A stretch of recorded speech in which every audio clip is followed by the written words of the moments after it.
दोस्तों नमस्कार। दोस्तों इस देश में इमरजेंसी नहीं लगी है, हालांकि मेडिकल इमरजेंसी सरीके हालात देश में जरूर हो चले हैं, लेकिन इमरजेंसी लगी नहीं है तो इस देश के नागरिकों के मौलिक अधिकारों की रक्षा करने का काम सरकार का काम है।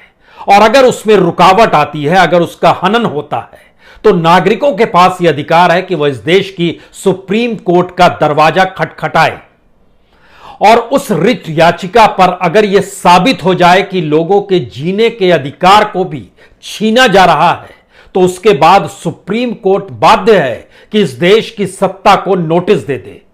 और नोटिस के शब्द भी इस तरीके से हो सकते हैं कि वह सार्वजनिक पद पर जहां पर बैठी हुई है उसकी उपयोगिता वह साबित करे।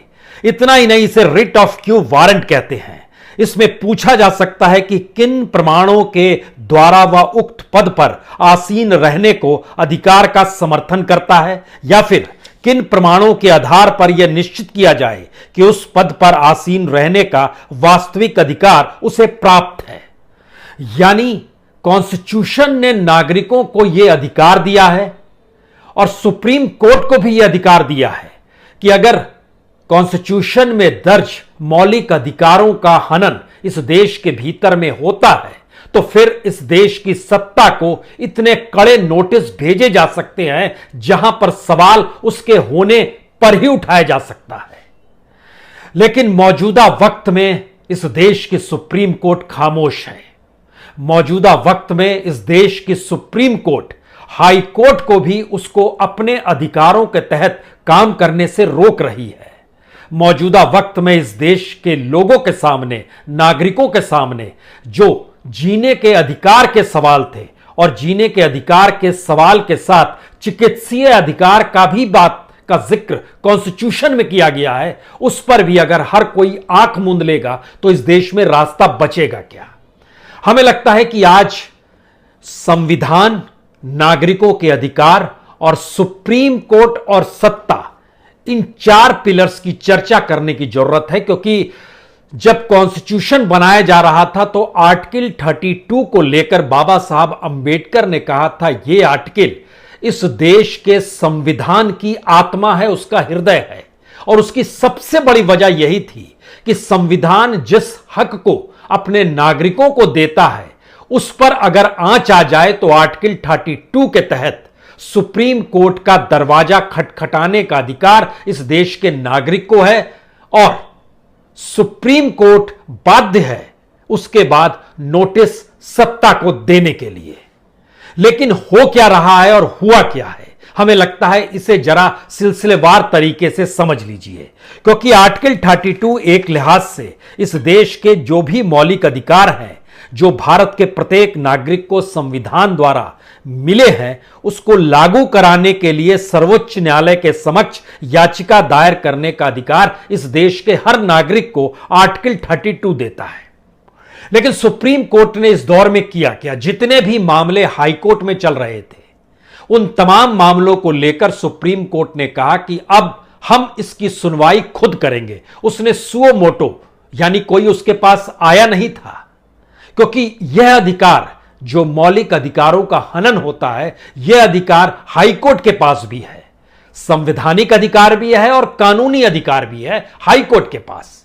लेकिन सुप्रीम कोर्ट चूंकि सर्वोच्च अदालत है इस देश के भीतर में, तो वह अपने तौर पर हाई कोर्ट में लिए जा रहे फैसलों को रोककर सुओ मोटो तरीके से कह सकता है अब हम इस पर फैसला लेंगे। अब आप कल्पना कीजिए कि 22 तारीख को इस देश के सुप्रीम कोर्ट ने कहा कि हाई कोर्ट के जरिए जो भी फैसले लिए जा रहे हैं, चाहे वो इलाहाबाद हाई कोर्ट का फैसला हो, चाहे वो दिल्ली हाई कोर्ट का फैसला हो, चाहे वो मुंबई हाई कोर्ट की नागपुर बेंच का फैसला हो, चाहे वो मणिपुर की अदालत का फैसला हो, यानी इस देश के 6-7 राज्यों के अलग अलग हाई कोर्ट में जो भी मामले जा रहे थे वह सीधे सीधे जीने के अधिकार से जुड़े हुए मामले थे और उस पर फैसला हाई कोर्ट दे रहा था। लेकिन सुप्रीम कोर्ट ने सब पर यह कहकर रोक लगाई कि इससे बड़ा कंफ्यूजन फैल जाएगा और यह अब हमारे क्षेत्र में आता है तो हम इस पर फैसला करेंगे और इसकी सुनवाई करेंगे। 22 तारीख को सुओ मोटो का जिक्र हुआ, 23 तारीख को सुनवाई हुई।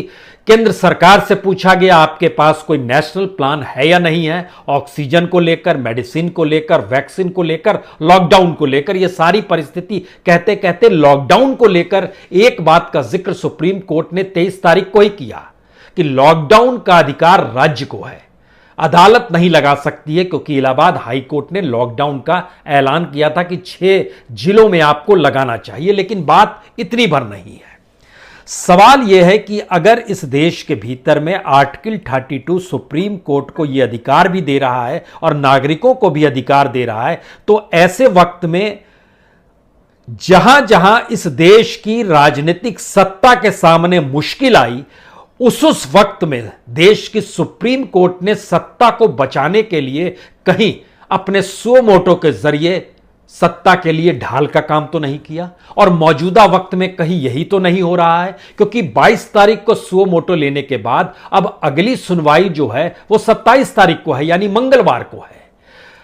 22 तारीख से लेकर 27 तारीख के बीच में इस देश के भीतर में अगर हर दिन औसत आप अगर 3 लाख लोग महामारी से प्रभावित, कोविड से प्रभावित होकर ऑक्सीजन की कमी, वैक्सीन की कमी, दवाई न मिलने की परिस्थितियों को भोगते हुए इस देश के अलग अलग अस्पतालों के दरवाजे खटखटा रहे हैं, तो उनकी तादाद लाखों में है। मौत भी लगातार हो रही है, और इसी दौर में इस देश में अराजकता की स्थिति कैसी हो चली है। जिंदगी जीने के लिए जो इलाज चाहिए उसमें अफरा तफरी किस रूप में मची है, हमको लगता है पहले इसको समझ लीजिए, उसके बाद जरा समझ पाएंगे कि इस देश के भीतर में अदालत क्या कर रही है और क्या करना चाहिए। गंगाराम में ऑक्सीजन की कमी से 25 मरीजों की मौत हो गई। जयपुर गोल्डन अस्पताल, यह भी दिल्ली में आता है, यहां पर भी 20 लोगों की मौत हो गई, ऑक्सीजन की कमी थी। नासिक के जाकिर हुसैन अस्पताल में गैस लीक हो गई, 24 लोगों की मौत हो गई। विरार के अस्पताल में आग लग गई, वहां पर 15 लोगों की मौत हो गई। गोरखपुर में ऑक्सीजन की कमी की वजह से 3 लोगों की मौत हो गई। महाराष्ट्र के बीड़ में 2 लोगों की मौत हो गई। अमृतसर में ऑक्सीजन शॉर्टेज हुई तो 6 लोगों की मौत हो गई। जबलपुर में ऑक्सीजन खत्म हो गया अस्पताल में, तो वहां 5 लोगों की मौत हो गई। यानी इस दौर के भीतर जब झांक कर देखिएगा तो दिल्ली जैसी जगह में, जो कि अस्पताल और मेडिकल सिस्टम और इंफ्रास्ट्रक्चर के लिहाज से केरल के बाद दूसरे नंबर पर आता है, 28 राज्य और बाकी केंद्र शासित राज्यों की एक कतार में अगर खड़ा कीजिएगा तो दिल्ली टॉप मोस्ट में सबसे बेहतरीन इलाज दे पाने की स्थिति में है। लेकिन दिल्ली के भीतर भी बड़े बड़े अस्पतालों में अगर ऑक्सीजन की कमी है, बड़े बड़े अस्पतालों में अगर लीक हो जा रही है ऑक्सीजन, बड़े बड़े अस्पतालों में अगर मुश्किल परिस्थिति है जहां पर मरीजों की मौत हो रही है, तो इस देश के दूसरे हिस्सों में क्या हो रहा होगा यह शायद जिक्र करने की जरूरत नहीं है। इससे बड़ी अराजक स्थितियां कहीं हो नहीं सकती है जो कुछ हो रहा है। लेकिन इसके समानांतर यह भी समझिए कि क्या वाकई सुप्रीम कोर्ट ने 22 तारीख को सुओ मोटो लेते हुए जब डिसीजन लिया कि हम सुनवाई करेंगे, तो क्या उसे तुरंत नहीं करना चाहिए था? क्या उसे तुरंत सरकार को नोटिस नहीं देना चाहिए था? क्या उसे तुरंत कोई बड़ा निर्णय नहीं लेना चाहिए, क्योंकि जीने के अधिकार के सवाल जुड़े हुए थे? लेकिन 22 को नहीं, 23 को नहीं, 23 को भी छिटपुट सुनवाई, उसमें भी सिर्फ जिक्र भर, 24 को नहीं, 25 को नहीं, 26 को सोमवार है उस दिन भी सुनवाई नहीं, अब 27 को होगी। इस दौर में इस देश के भीतर में तकरीबन 20 लाख कोविड से प्रभावित मरीजों के सामने जिंदगी हाँफ रही है, सांस लेने में मुश्किल हो रही है। लेकिन अपने तौर पर जब राष्ट्रीय प्लान क्या है, 23 तारीख को इस बात का जिक्र सुप्रीम कोर्ट ने सेंट्रल गवर्नमेंट से कहा, तो उसके पास भी एक लंबा वक्त दे दिया गया। यह कल्पना के परे है। इस देश की राजनीतिक सत्ता को वक्त दिया गया कि अब आप प्लान बताइए, और उसके बाद प्रधानमंत्री ने अपनी पश्चिम बंगाल की रैली को रद्द किया। सुबह मुख्यमंत्रियों के साथ बैठक की, उसके बाद विशेषज्ञों के साथ बैठक की, डॉक्टरों के साथ बैठक की, स्टील प्लांट चाहने वाले इंडस्ट्रियलिस्टों के साथ बातचीत की, और उसके बाद वर्चुअल तौर पे पॉलिटिकल रैली को भी संबोधित कर दिया। यानी एक समान परिस्थितियों में अगर चीजों को परखना शुरू कीजिएगा तो सुबह मुख्यमंत्रियों के साथ बैठक में चिंता व्यक्त करना या विशेषज्ञों के साथ बैठकर चिंता व्यक्त करना, और शाम होते होते बंगाल के चुनाव के रैली को वर्चुअली संबोधित करना और वहां के लोगों को बताना कि सिटी ऑफ जॉय को हम लोग अब सिटी ऑफ फ्यूचर बना देंगे, यानी भविष्य का शहर कैसा हो यह कोलकाता की तर्ज पर समझा जा सके। यानी जिस वक्त दिल्ली में, जो कि प्रधानमंत्री निवास और प्रधानमंत्री कार्यालय की नाक के नीचे जो दिल्ली के अस्पताल हैं वो सांसें उनकी फूल रही है, उसका भविष्य क्या है, उसका वर्तमान क्या है, वहां से आंखें मूंद ली गई और कोलकाता को भविष्य का शहर बनाने की दिशा में भाषण दे दिया गया। अगर 22 तारीख को सुप्रीम कोर्ट इस सरकार को नोटिस दे देता कि आपके रहने की उपयोगिता क्या है, आप ये बताइए, तो शायद स्थिति कुछ और होती। अगर सुप्रीम कोर्ट ने कहा होता जिस सार्वजनिक पद पर आप बैठे हुए हैं उसके जरिए अगर कुछ चीजें इस देश में हो नहीं पा रही है तो इसके मतलब क्या है, तो शायद कुछ अलग परिस्थिति बनती। नोटिस सुप्रीम कोर्ट इस प्रक्रिया में चुनाव आयोग को भी दे सकता है कि आप इस देश के भीतर में मची तबाही के बीच में चुनाव कराने में व्यस्त हैं और चुनाव के लिए भी आप सुविधाएं अलग अलग पॉलिटिकल पार्टी को अलग अलग तरीके से देना या उनके सामने मुश्किल खड़े करने की परिस्थितियों से ही जूझ रहे हैं। यह कौन सी परिस्थिति है? यह कैसे संभव है कि एक वक्त के बाद आप कहें अब कोई रैली नहीं होगी और जब तक इस देश के cabinet minister, prime minister, home minister सबकी रैली हो रही है तब तक आप इजाजत पे कोई रोक ना लगाएं। हम इस बात का जिक्र इसलिए कर रहे हैं क्योंकि दिल्ली भारत में दूसरे नंबर पर आता है जहां सबसे बेहतरीन सुविधाएं हैं मरीजों के लिए। कुल 109 सरकारी अस्पताल हैं, 76 प्राइवेट अस्पताल हैं। बेड के लिहाज से अगर आप देखिएगा तो दिल्ली का नंबर जो है, दिल्ली 430 लोगों पर एक बेड दे पाने की स्थिति में आता है। भारत का एवरेज जो है 684 बेड एक व्यक्ति को दिया जाता है, लेकिन दिल्ली 430 लोगों पर एक बेड उपलब्ध कराता है। यहां पर कुल सरकारी बेडों की संख्या है 24,383 और प्राइवेट अस्पताल में लगभग 15,072 बेड्स उपलब्ध हैं। सबसे बेहतरीन स्थिति बेड देने के मामले में केरल की है जहां 352 लोगों पर एक बेड उपलब्ध है। अब इसके बाद वहां से छलांग मारिए, आईसीयू में आ जाइए। दिल्ली के भीतर में 8,616 लोगों को एक आईसीयू उपलब्ध हो सकता है, इतने लोगों पर एक आईसीयू है। भारत का एवरेज 13,687 का है। केरल सबसे बेस्ट में आता है 7,055। तीसरी स्थिति वेंटिलेटर की है। वेंटिलेटर में भी केरल नंबर 1 पर है, 14,107 लोगों पर एक वेंटिलेटर है। दिल्ली में यह 17,241 लोगों पर है और इस देश का एवरेज जो है वो 27,083 का है। दिल्ली सबसे ज्यादा प्रभावित है, उसके बाद महाराष्ट्र प्रभावित है। और अगर अस्पतालों के इंफ्रास्ट्रक्चर में बेस्ट की स्थिति मानिएगा तो केरल नंबर 1 है, दिल्ली नंबर 2 है और महाराष्ट्र नंबर 3 पर आएगा, चाहे वो बेड की तुलना हो, आईसीयू की बात हो या वेंटिलेटर। लेकिन ऐसी कौन सी परिस्थिति है जो इस देश में बेस्ट इलाज करा पाने की जो जगहें हैं वहीं पर सबसे बड़ा संकट है। और यह संकट इस देश के उन स्थितियों को छुपा रहा है जो इस देश के बीच में मेडिकल इंफ्रास्ट्रक्चर के ना होने की परिस्थितियों के साथ है। यहीं से बात शुरू होती है कि कॉन्स्टिट्यूशन में इस बात का जिक्र किया गया आर्टिकल 21 में कि आपको जीने का अधिकार है और जीने के अधिकार के साथ जो पहला शब्द है वो चिकित्सा के अधिकार का जिक्र है। हालांकि उसमें एजुकेशन का जिक्र भी है, शिक्षा का अधिकार भी होना चाहिए, पर्यावरण संरक्षण का अधिकार भी होना चाहिए, बिजली पानी के अधिकार का भी जिक्र है, लेकिन जीने के अधिकार के साथ चिकित्सीय अधिकार भी इस देश की जनता और नागरिकों को अगर नहीं मिल पा रहा है तो वो कहां जाएंगे। यहीं पर आर्टिकल 32 आता है और यहीं पे बात सुप्रीम कोर्ट की शुरू होती है। अब आप देखिए सुप्रीम कोर्ट ने पहली बार ऐसा नहीं किया है कि मामले को अपने हाथ में ले लिया। याद कीजिए जब प्रवासी मजदूरों का जिक्र हो रहा था उस वक्त भी सुप्रीम कोर्ट ने मामले को अपने हाथ में लिया था और पहला काम क्या किया था, सुप्रीम कोर्ट ने अपने पहले डिसीजन में इस बात का जिक्र किया था कि सरकार की कोई गलती नहीं है, यानी सरकार को क्लीन चिट दे दी थी। इतना ही नहीं, अटॉर्नी जनरल ने उस वक्त प्रवासी मजदूरों को लेकर जो भी खबर आ रही थी पिछले साल मार्च के महीने, अप्रैल के महीने, मई के महीने में, उस दौर में चले जाइएगा तो जो भी खबर आ रही थी उसको लेकर कहा था ये सारी खबरें फेक है। अटॉर्नी जनरल इस बात का जिक्र कर रहे थे, लेकिन सवाल आज उसके आगे का है। इसलिए आगे का है क्योंकि दिल्ली के भीतर में जो सेंट्रल विस्टा प्रोजेक्ट, जिसमें पार्लियामेंट की नई इमारत बननी है ना, जिसमें लगभग 900 कुछ करोड़ रुपए, 964 करोड़ रुपए खर्च होने वाले हैं। अगर 964 करोड़ रुपए अगर पार्लियामेंट की बिल्डिंग पे ना खर्च कीजिए तो इस देश के भीतर में जो सरकार ने अभी तुरंत जो मेडिकल ऑक्सीजन प्लांट का ऐलान किया, 162 प्लांट बनेंगे, उसमें 200 करोड़ का खर्चा आ रहा है। यानी 900 करोड़ के हिसाब से अगर आप जोड़ना शुरू कीजिएगा तो तकरीबन 600-700 मेडिकल ऑक्सीजन के प्लांट सिर्फ उतने रुपए में ही लग सकते हैं। लेकिन प्राथमिकता सरकार की कुछ और है। तो क्या सुप्रीम कोर्ट ने भी अपनी आंखों पे पट्टी बांध ली है? क्योंकि सेंट्रल विस्टा के तहत जो भूमि उपयोग से जुड़ा एक पूरा मामला था, उसको लेकर जब दिल्ली हाई कोर्ट का दरवाजा खटखटाया गया तो सुप्रीम कोर्ट ने इसको ट्रांसफर करा लिया सुओ मोटो के तहत अपने पास, और यहां भी सरकार को क्लीन चिट दे दी। यही बात ऑक्सीजन हॉस्पिटल लॉकडाउन को लेकर आई है। लेकिन एक चीज और ध्यान देने की जरूरत यहां इसलिए है कि सुप्रीम कोर्ट ऐसा नहीं है कि सब जगहों से आंख मूंदता है।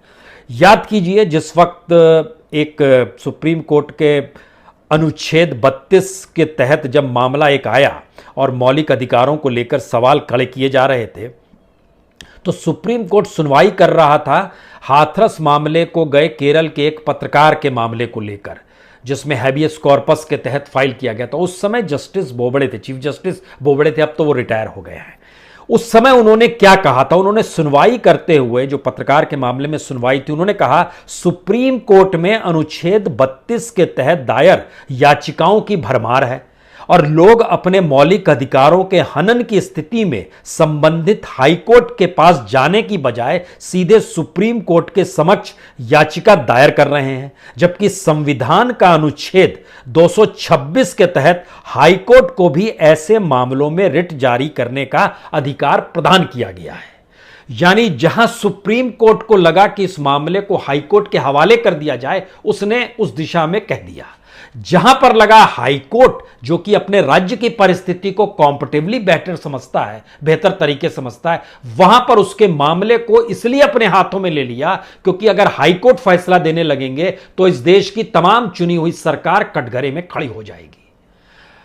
मुंबई हाई कोर्ट के नागपुर बेंच ने सीधे कहा कि आप दवाइयों को तुरंत व्यवस्था कराइए, उसने उद्धव सरकार को निर्देश दिया। इलाहाबाद हाई कोर्ट ने योगी सरकार को निर्देश दिया 6 राज्यों में लॉकडाउन की परिस्थिति को लेकर आइए। दिल्ली हाई कोर्ट लगातार कह रहा है ऑक्सीजन को लेकर कि चोरी कीजिए, कुछ भी कीजिए, लेकर आइए, किसी ने रोका उसको फांसी पे चढ़ा दीजिए। लेकिन इन बातों का कोई महत्व नहीं है क्योंकि सुप्रीम कोर्ट ने अपने तौर पर सुओ मोटो खुद ही डिसीजन लिया। अब हम इसकी सुनवाई करेंगे, लेकिन त्वरित नहीं, 27 को सुनवाई होगी, यानी अभी भी 2 दिन बचे हुए हैं। अब अगर इस स्थिति में, क्योंकि इसके भीतर जिसका जिक्र हम कर रहे थे, रिट ऑफ क्वे वारंट, इसके तहत स्टेट को कहा जा सकता है कि आप जिस सार्वजनिक पद पर हैं उसकी क्या उपयोगिता है, और वहां की उपयोगिता अगर नहीं साबित हो रही है तो इसकी मुश्किल क्या क्या हो सकती है। तो क्या इसका माना जाए कि सरकार ने सुप्रीम कोर्ट को होस्टेज बना लिया? सुप्रीम कोर्ट सरकार के अनुकूल ही लगातार काम कर रहा है? क्या एक ऐसी स्थिति आ गई है? ये सारे सवाल आज की तारीख में इसलिए जरूरी होते चले गए हैं क्योंकि मौलिक अधिकारों की फेरिस्त में जैसे ही आर्टिकल 32 का जिक्र होता है, वैसे ही इस बात का जिक्र तुरंत शुरू हो जाता है कि नागरिकों से जुड़े अधिकार का हनन करने की स्थिति में सुप्रीम कोर्ट बाध्य है कि वह सेंटर को तुरंत नोटिस दे। तब जब राष्ट्रपति ने इस देश के भीतर में इमरजेंसी नहीं लगाई है, तो इमरजेंसी तो लगी नहीं है, फिर भी ऐसा क्यों हो रहा है? और इमरजेंसी नहीं लगी है तो लोगों के पास ये अधिकार है। यहीं से एक दूसरी बात शुरू होती है। अब हम देश को नया चीफ जस्टिस मिले हैं, जस्टिस रमन्ना साहब चीफ जस्टिस हो गए हैं। जब शपथ ली जाती है तो उसमें एक शब्द का इस्तेमाल किया जाता है, विदाउट फियर और फेवर, बिना डर और बिना किसी का पक्ष लिए यह चीफ जस्टिस शपथ लेते हैं। जो कॉन्स्टिट्यूशन की शपथ ली जा रही होती है उसमें इस बात का जिक्र होता है। तो डर किसका और फेवर किसका, यह बात तुरंत हर किसी के जहन में आ जाएगी। हमें लगता है यहां तो आपके जहन में 2015 का जिक्र भी आज करना चाहिए, जब जस्टिस कहर साहब फैसला दे रहे थे कि इस देश के भीतर में जजों की नियुक्ति का काम केंद्र सरकार को नहीं सौंपा जा सकता है, वह एक हिस्सा भर हो सकती है, लेकिन केंद्र सरकार अपने तौर पर कह रही थी हमें तो जनता ने चुना है तो सारे अधिकार तो हमारे पास ही होने चाहिए, तो ऐसे में जजों की नियुक्ति हम क्यों नहीं करेंगे। खैर, उस समय सुप्रीम कोर्ट ने बहुत हिम्मत दिखाई और यह फैसला किया कि चुनी हुई राजनीतिक सत्ता के हाथ में इसलिए चीजें नहीं दी जा सकती क्योंकि कॉन्स्टिट्यूशन की 224 आर्टिकल इस बात को कहता है कि एग्जीक्यूटिव अलग है, विधायिका अलग है, न्यायपालिका अलग है, कार्यपालिका अलग है, ये सब अलग अलग है और इसमें चेक एंड बैलेंस और पावर का बैलेंस करने की कोशिश की गई है। लेकिन सब कुछ अगर एक साथ एक तरफ होगा तो क्या होगा। मौजूदा वक्त में यह एक बिल्कुल ट्रांसपेरेंट तरीके से उभरकर हम लोग की आंखों के सामने है। जब Allahabad high court, Mumbai high court, Delhi high court, Sikkim high court, Madhya Pradesh high court, Calcutta high court, इन तमाम जगहों पर जब चीजें लगातार उठती चली जा रही थी, तब यह सवाल सामने निकल कर आया कि इस देश की राजनीतिक सत्ता कितनी सक्रिय हो रही है। तो क्या भारत एक सैचुरेशन पॉइंट पर पहुंच गया है, जहां पर हमारा जो एक बेसिक जमीन थी, कॉन्स्टिट्यूशन की जमीन, कानून के राज की जमीन, डेमोक्रेसी की जमीन, मौलिक अधिकार जो कॉन्स्टिट्यूशन उसकी जमीन, ये सारी चीजें धीरे धीरे खत्म होती नजर तो आ रही थी। लेकिन जिस वक्त इस देश में मेडिकल इमरजेंसी की स्थिति आ गई तो सारी चीजें ढह कर गिर गई। हमें लगता है फिर सुप्रीम कोर्ट को एक बार फिर समझिए।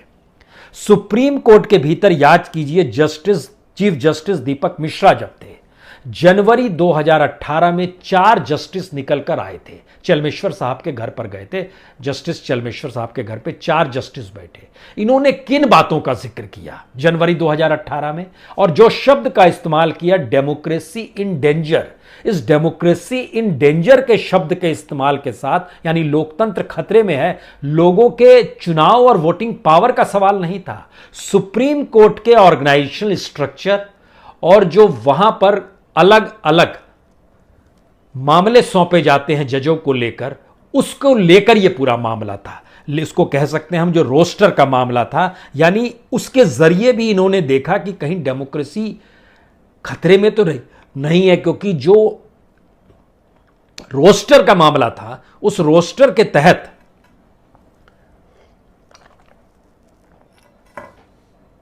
सत्ता के अनुकूल जो फैसले हो रहे थे, तो क्या वह उन्हीं बेंचों के पास जा रहे थे जो सत्ता के अनुकूल हो जाएं? तो इसका मतलब है सुप्रीम कोर्ट के भीतर भी क्या एक मोटी लकीर उस वक्त बांध ली गई थी कि खींची जा चुकी है। और चीफ जस्टिस दीपक मिश्रा पर यह आरोप 4 जस्टिस लगा रहे थे, उन्हीं में से एक शख्स रंजन गोगोई साहब चीफ जस्टिस बनते हैं। उसके बाद एक से एक फैसले जब आते हैं तो उन पर भी यह आरोप लगता है कि वह भी दबाव में फैसले दे रहे हैं, सत्तानुकूल सारी चीजें।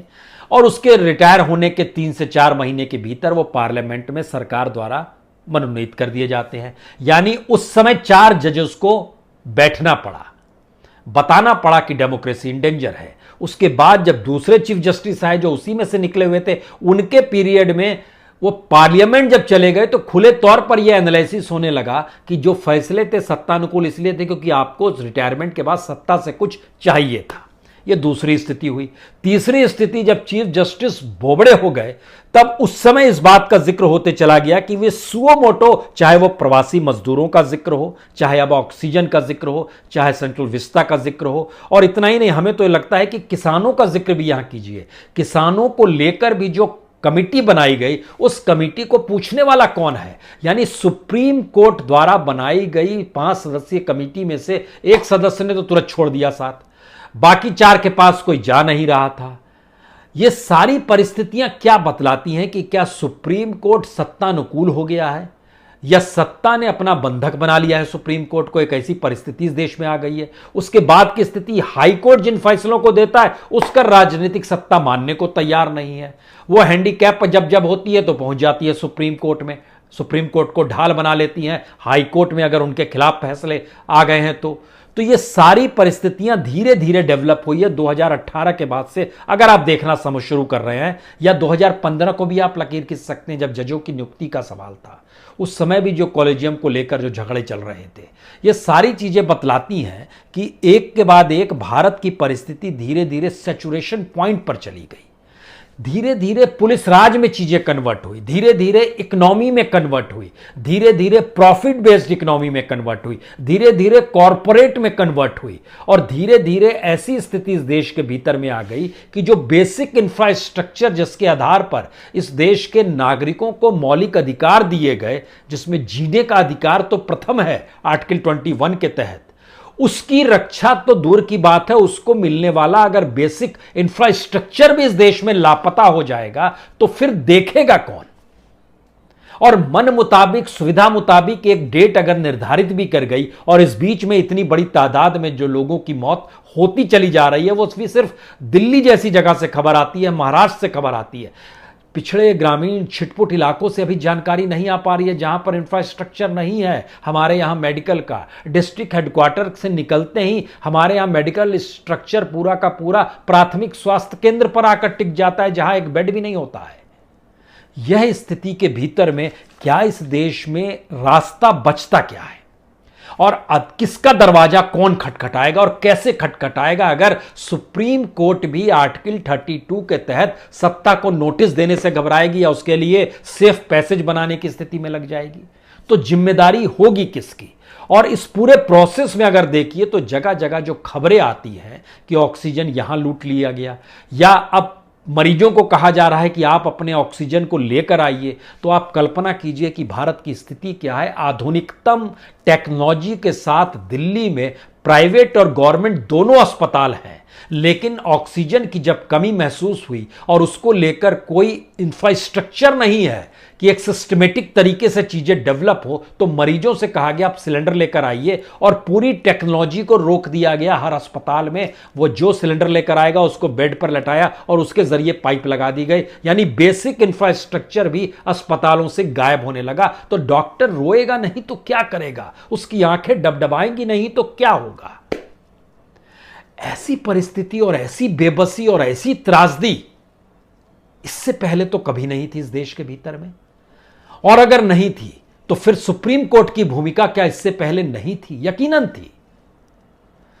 सुप्रीम कोर्ट कई बार सत्ता के सामने इस देश में रेंगता हुआ नजर जरूर आया, इमरजेंसी के वक्त भी रेंगता नजर आया था, लेकिन तब इलाहाबाद हाई कोर्ट ने हिम्मत दिखाई थी। सुप्रीम कोर्ट उसके बाद रेंगता नजर आया था, लेकिन ऐसे इस देश में कई मौके आए हैं। दुनिया की सबसे बड़े लोकतांत्रिक देश में सबसे ताकतवर तौर पर मौजूदगी यहां के अदालत की रही है, लेकिन इस वक्त क्या है यह सोचिए। इस देश के भीतर के अगर सारे रास्ते धीरे धीरे बंद होते चले जा रहे हैं, तो कॉन्स्टिट्यूशन का राज नहीं है, कानून का राज नहीं है क्या इस देश में? ये सवाल उठेंगे, और ये सवाल धीरे धीरे किस दिशा में ले जाएंगे यह कोई बताने की जरूरत नहीं है। जहां पर बेबसी को ही आप पर शासन और सत्ता अधिकार मान लेगी और आपको हर क्षेत्र में इतना बेबस कर देगी कि उसके बाद आप लालायित होकर देखते रहेंगे सत्ता की तरफ से कोई ऑक्सीजन दिला दे, कोई वैक्सीन दिला दे, कोई बेड दिला दे,